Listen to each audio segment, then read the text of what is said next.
Radio Auto, l'occasion rêvée. Avec AD, le réseau 2000 garagistes et carrossiers multimarques. Chaque samedi, Sud Radio essaye pour vous un véhicule d'occasion sur le marché de l'occasion, par définition avec nos partenaires de Mobility TV. Dans quelques instants, nous allons essayer le Peugeot 5008 avec nos 3 spécialistes que je vais vous présenter. Mais avant cela, parlons de ces évolutions du marché de l'occasion au mois de mai, parce que c'est assez difficile, il faut bien le dire, de trouver des occasions récentes. On en parle avec Marie-Laure Niveau, notre invitée. Bonjour à vous, Marie-Laure. Bonjour. Marie-Laure Niveau de 3A Data. Difficile, je le disais, de trouver des occasions récentes en ce moment. D'abord, tiens, on va faire le point. Quel est l'âge moyen des véhicules qu'on trouve sur le marché de l'occasion ? Marie-Laure Niveau. Alors, actuellement, c'est effectivement très difficile de trouver une voiture d'occasion et les voitures récentes sont les plus difficiles à trouver. Et c'est sur ce créneau qu'il y a le moins de transactions et une baisse des transactions de plus de 9% sur les véhicules de moins de 5 ans. En revanche, sur les véhicules très anciens, on a énormément de transactions. Par exemple, sur les véhicules de plus de 16 ans, ça s'est accéléré. Il y a eu plus 6% de ventes sur ce créneau-là. J'ai entendu véhicules de plus de 16 ans. Alors, on ne le dira jamais assez, ça paraît contre-intuitif dans la mesure où une bonne partie de ces véhicules ne pourront même plus rouler en agglomération, dans un certain nombre d'agglomérations. On parle de quelle voiture ? Effectivement, c'est des véhicules qui sont critères 4, 5 pour les zones à faible émission, donc qui sont déjà interdits de circuler, par exemple à Paris ou dans d'autres grandes agglomérations, mais qui restent attractives en termes de budget, en termes de... ce sont des motorisations thermiques, ce sont des boîtes mécaniques, donc c'est des véhicules qui restent très attractifs en dehors des grandes villes et donc ils sont également très recherchés et vendus. Notamment pour les véhicules, notamment dans les zones rurales où on a toujours besoin par définition d'une voiture pour se déplacer. Dernière question, quelles sont les solutions proposées par les professionnels pour trouver des véhicules sur le marché de l'occasion, vu que c'est compliqué en ce moment ? Alors, c'est vrai que les professionnels saisissent de plus en plus ce marché de l'occasion. On a les acteurs traditionnels comme les concessions, les constructeurs et de plus en plus des pure players de la vente en ligne donc qui investissent ce marché. Et ils captent tous les véhicules de retour de flotte et également les véhicules des Français qui ont, par rapport à l'achat de voitures, ont changé leur comportement, puisque désormais une voiture sur 2 achetée par les Français se fait en contrat de location avec option d'achat ou en contrat de location longue durée. Donc, c'est pour les professionnels de l'automobile une source d'approvisionnement très, très importante, puisque ces véhicules, une fois le contrat terminé, retournent dans leur circuit professionnel. Effectivement, et on ne le dira jamais assez, le marché de l'automobile est en pleine mutation. Merci beaucoup Marie-Laure Niveau de 3A Data d'être intervenue sur Sud Radio. Je le disais, un marché en pleine mutation. On continue d'ailleurs à tester des véhicules sur ce marché. Parlons du Peugeot 5008 qu'on essaye aujourd'hui sur le marché de l'occasion avec nos 3 spécialistes. Mélina Priam, bonjour à vous. Journaliste à l'Autojournal. Berislav Kovacevic est avec nous. Bonjour à vous Berislav. Bonjour Jean-Marie. Consultant chez nos partenaires de Mobility TV et Guillaume Arnonnet, également en duplex sur Sud Radio. Bonjour à vous Guillaume Arnonnet. Bonjour Jean-Marie. Directeur général d'Enchères VO. Parlons de ce Peugeot 5008. Tiens Guillaume Arnonnet, on est sur quel volume sur le marché de l'occasion ? Pour vous donner un ordre d'idée, si on reprend la référence du véhicule neuf, puisque bien évidemment le marché de l'occasion découle du véhicule neuf, c'est 20 000 ventes par an. Donc c'est pas quand même des gros volumes de ventes.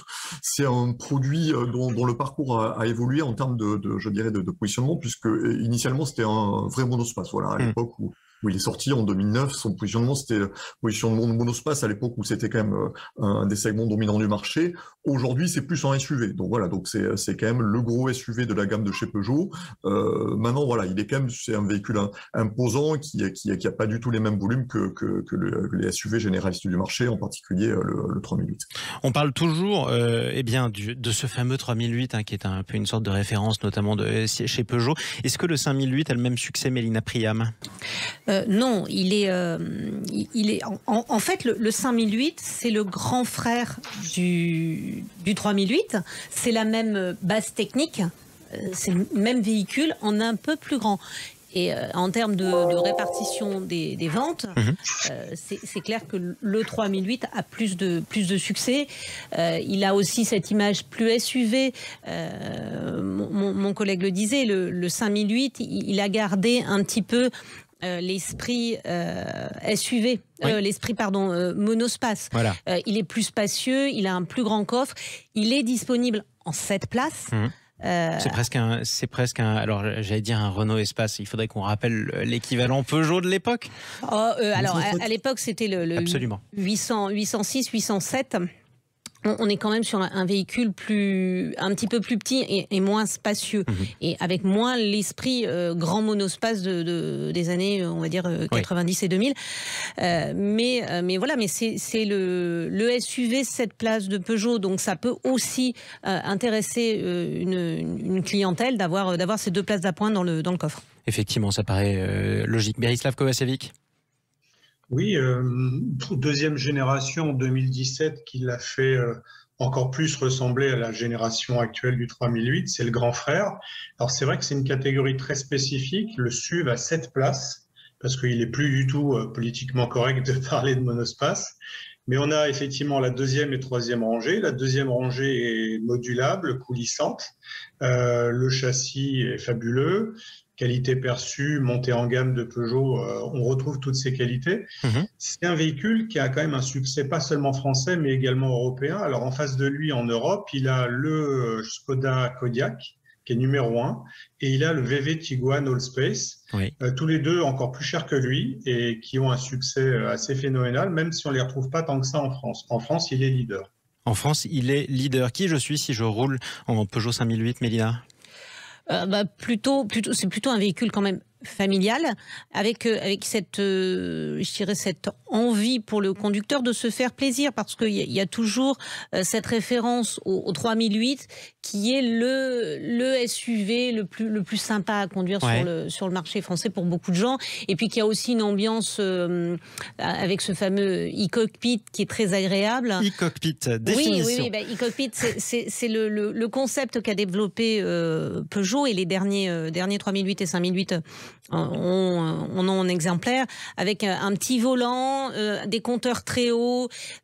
Alors certains n'aiment pas parce que ça oblige à adapter sa position de conduite parfois, mais ça donne une ambiance et une sensation de conduite qui est plutôt plaisante. J'entends cockpit, j'ai l'impression d'être dans un avion. Oui, c'était l'idée de toute façon dès le lancement du, on va dire, premier 3008, d'avoir quelque chose qui fasse très cockpit d'avion, avec des touches chromées, voilà. Enfin, et on retrouve un peu cet esprit-là aussi dans le 5008, et donc voilà, mais ça reste un véhicule familial. Et en un mot, pour conclure, Guillaume Arnonnet, directeur général d'Angers VO, face à quel véhicule le Peugeot 5008 est en concurrence ? Alors sur le marché français, il a plus vraiment de concurrence, comme le disait Berislav. Si on regarde le Kodiaq, le Tiguan Allspace, effectivement, qui propose des configurations de 7 sièges, mais en monospace 7 sièges sur le marché français, depuis que le C4 Picasso n'est plus proposé dans sa grande version, il n'y a plus grand monde. Donc vraiment pour quelqu'un qui recherche une solution française avec 7 vrais sièges et de la place, en définitive, il est un petit peu seul sur ce marché-là, et c'est pour ça qu'il rencontre un tel succès. Et c'est la raison pour laquelle on peut vous dire foncez. En tout cas, c'est ce que vous disent nos 3 spécialistes sur Sud Radio Auto. Merci à vous d'être intervenus ce samedi. Berislav Kovacevic, consultant Mobility TV, Mélina Priam, qu'on peut continuer à lire dans l'Auto-Journal, et Guillaume Arnonnet, directeur général d'Angers VO. Les amis, on vous retrouve samedi prochain. On essaiera pour vous un nouveau véhicule d'occasion.